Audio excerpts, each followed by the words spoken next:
સૌથી વધારે પૂછાતો પ્રશ્ન છે કે તમારા લગ્ન ક્યારે છે? Hello guys, welcome to my YouTube channel. હમણાં 2 દિવસ પહેલા જ મેં ઇન્સ્ટાગ્રામમાં એક સ્ટોરી મૂકી હતી જેમાં ક્વેશ્ચન પોલ હતા. તો એમાં ઘણા બધા પ્રશ્નો આવ્યા હતા અને એમાંથી આજે સિલેક્ટેડ પ્રશ્ન લઈને એમના જવાબ અમે આપી. સૌથી ફર્સ્ટ પ્રશ્ન છે, તમે કેટલા સાલથી વિડીયો બનાવો છો? તો ઘણા બધા સાલ નથી થયા, અમે 1.5 વર્ષથી જ વિડીયો બનાવી છે. જાન્યુઆરીના 2025માં જ અમે સ્ટાર્ટ કર્યું હતું અને હવે થઈ છે મે, એટલે 1.5 વર્ષ જ થયો છે. અને બીજો એક એવો પ્રશ્ન હતો જે ઘણા બધાએ પૂછ્યું છે કે તમે કયા ગામના છો? તો હું થરાદના લુણાવા ગામની છું. અને બીજો એક પ્રશ્ન છે જે પીસીભાઈએ કરેલો છે, 1 મિલિયન ફોલોવર ક્યારે થશે? પીસીભાઈને મારે એ જણાવવું છે કે તમારી વાઈફ એટલે કે સૌલ ભાભી એમણે જ હજી સુધી મને ફોલો નથી કરી, તો 1 મિલિયન ફોલોવર ક્યારે કઈ રીતના થશે? જયારે ઘરના જ લોકો, જયારે પોતાના જ લોકો ફોલો ના કરે તો 1 મિલિયન ક્યારે? બીજો એક પ્રશ્ન છે કે હેલો સિસ્ટર, તમારો સ્ટાર્ટિંગનો ટાઈમ કેવો હતો અને તમે શરૂઆત ક્યાંથી કરી અને કઈ કઈ પ્રોબ્લેમનો સામનો કર્યો? તો પ્રોબ્લેમ્સ તો ઘણી બધી આવી છે. અને સ્ટાર્ટિંગનો ટાઈમ કેવો હતો, જેમ કે મેં વિડીયો સ્ટાર્ટ કર્યા તો ઘણા બધા લોકો કહેતા હતા કે મારા ફેમિલીને આવીને, પેરેન્ટ્સને આવીને કે ઓ આ તો વિડીયો બનાવે છે, એમ છે તેમ. તો ઘણું બધું પ્રોબ્લેમ આવી. અને સ્ટાર્ટિંગ થઈ હતી જે હેલો ઓટો એપ હતી, તો એનાથી અમે મતલબ ફર્સ્ટ રીલ બનાવી હતી અને પછી સેકન્ડ એક રીલ થરાદ પર બનાવી હતી, જે અચાનક જ વાયરલ થતી રહી. અને એનાથી જ અમે વિચાર્યું કે હા, અમે આગળ વિડીયો બનાવશું. એટલા બધા બી ફેમસ નહીં થયા જેટલા થવા જોઈએ. અને થરાદની પબ્લિકનો ખાસ કરીને બહુ સારો રિસ્પોન્સ આવે છે, એમ કહેવામાં એટલો સારો રિસ્પોન્સ આપે ને આટલો બધો. અને બીજો એક પ્રશ્ન છે કે બેન હમણાં વિડીયો ઓછા આવે છે, તો એનું કારણ એ છે કે હમણાં લગ્નની સિઝન ચાલુ હતી, તો અમે લાડવા ખાવામાં બીઝી હતા અને અમારા જે કેમેરામેન છે, એડિટર થાય છે, અમારી આખી ટીમ છે, એ લગ્ન સિઝનમાં બીઝી હતી શૂટ કરવા માટે. તો બસ બધા બીઝી હતા એટલા માટે વિડીયો ઓછા બનાવતા. બીજો પ્રશ્ન છે કે how does hour culture and garments make us different as far as anchoring? એટલે મૂળમાં એ કહેવા માંગે છે કે તમે એન્કરિંગ કરો છો, એમાં આપણા કલ્ચર અને આપણા કપડા, ગાર્મેન્ટ્સ બધું પહેરીને બીજા બધા કલ્ચર કરતા શું ફરક પાડે છે?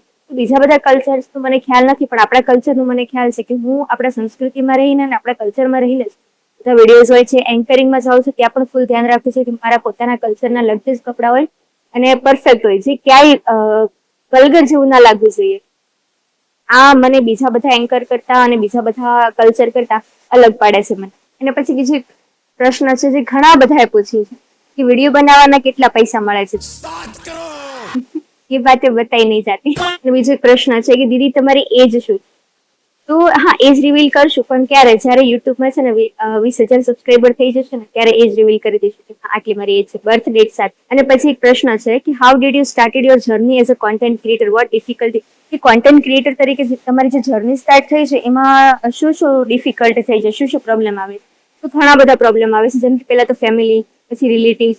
ફેમિલી તો સપોર્ટ કરતી હતી, પણ રિલેટિવ્સ લોકો આવીને જો ફેમિલીના કાન કરતા હોય ને એના લીધે ઘણા બધા ઇશ્યુઝ આવતા હોય છે. પણ ઇન શોર્ટ સારું જ રહ્યું. હાલ સુધીમાં એટલી મોટી પ્રોબ્લેમ પણ નથી આવી. ઘણી વાર એવું બી થયું છે કે હા, વિડીયો સ્ટોપ બી કરવા પડે કે ના તમારે વિડીયો નથી બનાવવાના, બટ અમે ચાલુ જ રાખ્યું, ક્યારે બંધ નથી કર્યું, તો હજી સુધી ચાલ્યું જાય. અને ઘણા બધા લોકોનો પ્રશ્ન છે કે ડ્રોન મળ્યું કે નહીં. તો તમને બધાને જણાવી દઉં કે એ ડ્રોન અમારો નતો. એ ડ્રોન કદાચ કોઈ દિયોદર બાજુનો હતો. અમારો ડ્રોન ખોવાયો પણ નથી ને અમારો હતો પણ નહીં. અને મળ્યું કે નહીં મળ્યું એ મને પોતાને નથી. બીજો એક પ્રશ્ન છે કે ડેલી વ્લોગ કેમ નહીં આવતા? તો ડેલી વ્લોગ માટે આખો દિવસ શૂટ કરવું પડે છે, મારી પાસે ટાઈમ નથી મળતો, કારણ કે મારે ઘરે ભેંસો દોવાની હોય છે, 4 ઘણા બધા કામો હોય છે. ને મારી ફ્રેન્ડ છે ભૂમિ, એને પ્રશ્ન પૂછ્યો છે કે તમને વિડીયો બનાવવાનો શોખ છે કે પૈસા મળે એટલે બનાવો છો મેડમજી? તો મેડમજી વાત એમાં એવી છે કે શોખ તો હતો જ થોડો ઘણો, પણ સાથે સાથે પૈસા પણ મળે છે એટલે વિડીયો બનાવવાનું છે. એમને એમ વિડીયો ના બનાવી કે ટાઈમ પાસ તો અમે ના જ કરી શકીએ, ટાઈમ વેસ્ટ ના કરી શકીએ. પૈસા મળતા હોય ત્યારે જ વિડીયો, તો બંને વસ્તુ. એક બીજો પ્રશ્ન છે can you miss our hostel time? મારી ફ્રેન્ડ છે સના કરીને, એને પૂછ્યું છે. તો 4 વર્ષ પહેલા હું હોસ્ટેલમાં રહેતી હતી, તો એમણે ત્યાંથી મતલબ એટલું બધું યાદ કરીને કીધું છે કે આપણે હોસ્ટેલ ટાઈમને મિસ કરો છો? તો હા, બહુ જ મિસ કરું છું. બહુ જ મજા આવતી હતી. અને હોસ્ટેલમાં અમુક તમારા જેવા બહુ સારા સારા લોકો પણ મળ્યા હતા જેમનાથી ઓળખી શકી, અને અમુક એવા લોકો બી હતા જે ના લીધે. અને બીજો એક પ્રશ્ન એ છે કે સોશિયલ મીડિયા પર ફેમસ થયા પછી તમારા જીવનમાં શું બદલાવ આવ્યો? હું એટલી બધી બી ફેમસ નથી થઈ કે બધા બદલાવ આવી ગયા કે મારી આગળ 4, 5 ગાડીઓ ફરે છે. અને બીજો એક પ્રશ્ન છે કે જો તમને એક દિવસ માટે કોઈ મોટા સેલિબ્રિટી બનવાનો મોકો મળે તો તમે પણ? તો ખાસ એવું કોઈ મારું ફેવરેટ સેલિબ્રિટી નથી બહુ મોટું કે એના જેવું પણ હા, હું જાતે જ પોતે જ મોટી સેલિબ્રિટી બનીશ અને મારા જેવું છે. તમારી સફળતાનું સિક્રેટ શું છે? સફળતાનું સિક્રેટ છે અમે સફળ એટલા થયા જ નથી કે સફળતા હજી મળી. અને બીજો એક એ પ્રશ્ન છે કે તમારી જેમ બીજા કોઈને એન્કરિંગ કરતા, રીલ્સ બનાવતા શીખવું હોય તો શું સંદેશ આપશો અને કોન્ફિડન્સ કઈ રીતે બિલ્ડ કરશો? કોન્ફિડન્સ બિલ્ડ કરવો હોય તો એના માટે પહેલા પ્રેક્ટિસ જોઈએ. મતલબ એને પોતાને પણ ડર લાગતો હતો કે આટલી બધી પબ્લિકની સામે બોલવા, પણ એકવાર તમે ટ્રાય કરો એટલે પછી ડરે ભાગી જાય છે. સ્ટેજ ફિયર દૂર થઈ જાય એ પછી તમારું બધું નોર્મલ થઈ જાય છે. અને એક બીજો પ્રશ્ન છે कि जो मंजिल पे मिला तुम उसके हो गए और जिन्होंने सफर में तुम्हारा साथ दिया उसका क्या।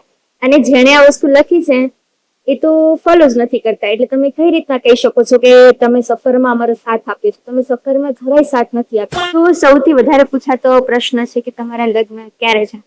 તો એવું બધું અમે ફિક્સ નથી કરતા. અમારા મમ્મી પપ્પા જયારે ફિક્સ કરશે ત્યારે, જયારે સગાઈ કરશે ત્યારે, તમે જાતે કશું ફિક્સ નથી કરતા હોતા. એટલે બધું પેરેન્ટ્સ પર જ હોય છે. અને બીજો એક પ્રશ્ન છે કે તમારે યુટ્યુબ પર ઇન્કમ કેટલી આવે છે મહિને? નથી આવતી હજી સુધી. તમે લોકો સબસ્ક્રાઇબ કરો તો અમારે ઇન્કમ આવે, અને પછી અમને તમે જણાવશો કે હા આટલી ઇન્કમ આવે છે, તો એના માટે તમારે અમે સબસ્ક્રાઇબ. અને બહુ જ મજા આવી. ઘણા બધા મસ્ત મસ્ત પ્રશ્નો હતા, સારા સારા, પણ અમે અમુક સિલેક્ટેડ પ્રશ્નો લીધા છે જેના અમે જવાબ આપ્યા છે. તો બસ આવા નવા વિડીયોઝ આવતા રહેશે યુટ્યુબમાં, તો અમારી યુટ્યુબ ચેનલને સબસ્ક્રાઇબ કરી દેશો અને ઇન્સ્ટાગ્રામમાં પણ ફોલો કરી દેશો. અને જો ઇન્સ્ટાગ્રામમાંથી તમે જોઈને યુટ્યુબ પર આવતા તો યુટ્યુબમાં પ્લીઝ શું કરી દેશો? સબસ્ક્રાઇબ કરી દેશો.